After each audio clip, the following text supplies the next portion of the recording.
हमारे Facebook channel को अवश्य लाइक करें और हमारे यूट्यूब चैनल को सब्सक्राइब करें, साथ ही दिए गए बेल आइकॉन को दबाएं ताकि हमारा न्यूज़ अपडेट आपको हमेशा मिलता रहे।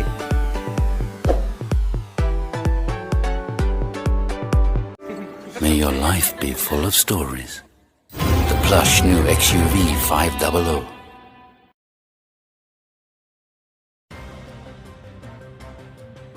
कोविड-19 में सरकार की विफलताओं को लेकर बिहार शरीफ के राजेंद्र आश्रम में स्थित कांग्रेस कार्यालय में कार्यकर्ताओं के द्वारा धरना दिया गया। इसकी अध्यक्षता कांग्रेस के जिलाध्यक्ष दिलीप कुमार ने किया। उन्होंने कहा कि कोविड-19 में सरकार पूरी तरह विफल रही है और उसी विफलता को बताने के लिए हम लोग धरना दे रहे हैं। उन्होंने कहा कि मजदूरों के जो सरकारी आंकड़े दिए जा रहे हैं और बताया जा रहा है कि लोगों को रोजगार से जोड़ा जा रहा है, मगर यह बेईमानी साबित हो रही है। उन्होंने कहा कि सूची उपलब्ध कराई जाए ताकि अगर सरकार उन्हें मदद नहीं कर पाती है तो हम लोग अपने स्तर से उन्हें मदद पहुंचा सके। उन्होंने कहा कि जनधन खाता और किसानों के खाते में कम से कम 10,000 रुपये की राशि दी जाए ताकि कोई कोरोना से न मर पाए। उन्होंने कहा कि मजदूर हो या किसान सभी सड़क पर आ चुके हैं। अधिकांश लोग बेरोजगारी से जूझ रहे हैं, मगर यह देखने वाला कोई नहीं है। उन्होंने कहा कि ऐसे परिवेश में चाहे वह व्यवसायी हो, किसान हो, जिन लोगों ने भी सरकार से लोन ले रखा है उनके ऋण के ब्याज माफ किया जाए।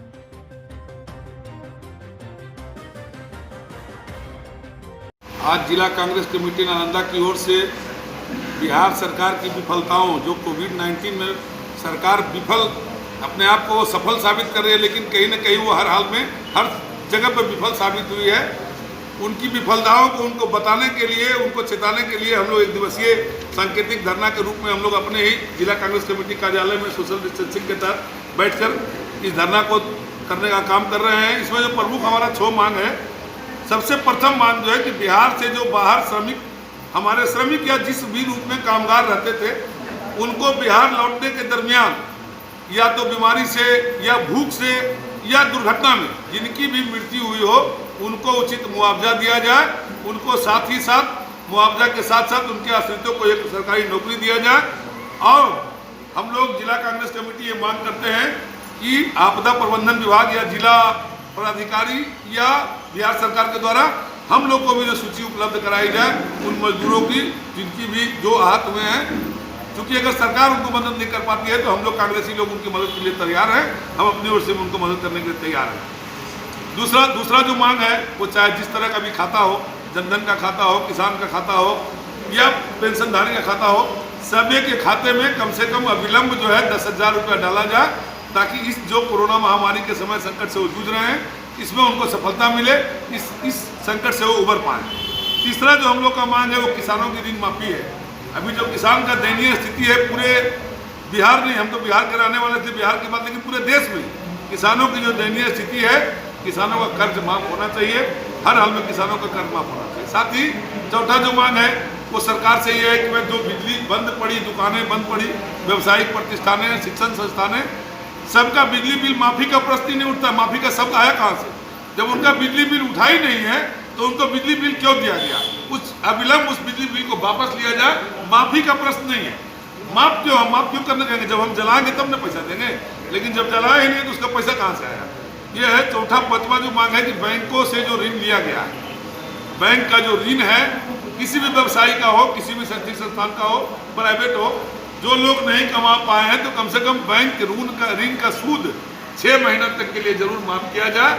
साथ ही 6 महीने तक का किस्त भी माफ किया जाए। भले ही वो आगे बढ़ा के ले ले, लेकिन उसका सूद जरूर माफ होना चाहिए। और भी जो है छोटे व्यापारी जो है, छोटे व्यापारियों के लिए सरकार ने कहा है कि भाई उनको हम लोग ऋण का व्यवस्था करेंगे। ऋण देने से क्या होगा? और दिन ब दिन उनकी स्थिति खराब होगी, ऋण का सूद उनसे जुटेगा नहीं। नतीजा ये होगा कि वो सड़क पर आ जाए, उनका घर नीलाम हो जाएगा। तो सरकार कहीं न कहीं व्यवसायियों को उलझाकर उनके ऋण के नाम पर बैंकों से दोहन करवा के उनको भी सड़क पर लाने का काम कराने का चाह रही है। साथ ही 20 लाख करोड़ का जो पैकेज सरकार ने दिया है, उसमें कहीं न कोई छात्र, न कोई बेरोजगार, न कोई छोटा व्यवसायी, न कोई स्वास्थ्य कर्मी, न कोई शिक्षा कर्मी, इसका कहीं चर्चा उसमें नहीं किया गया है। तो ये भी जरूर चर्चा होनी चाहिए कि छोटे व्यवसायियों के लिए क्या उसमें राहत है। छोटे व्यवसायियों को ऋण नहीं, उसको राहत अनुदान मिलना चाहिए।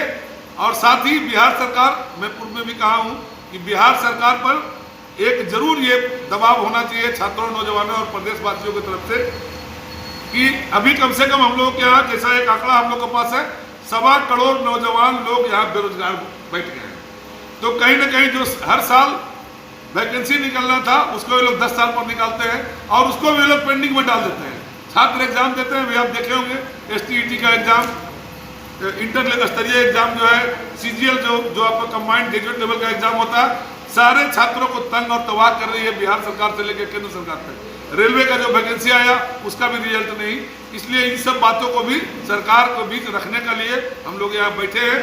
साथ ही मैं आपके माध्यम से जो अभी इस कोरोना संकट से जो लड़ने में हम लोग को मदद किए हैं, जिनको कोरोना वॉरियर्स बोलते हैं, चाहे वो प्रशासनिक पदाधिकारी हो, चाहे पुलिस विभाग के लोग हो, एम्बुलेंस कर्मी हो, स्वास्थ्य कर्मी हो, सामाजिक संगठन के लोग हैं, सामाजिक कार्यकर्ता लोग हैं, उनको मैं अपनी ओर से धन्यवाद देता हूं कि उन्होंने इस कोरोना महामारी में अपनी जान की परवाह किए बगैर दिन रात सेवा में लगे।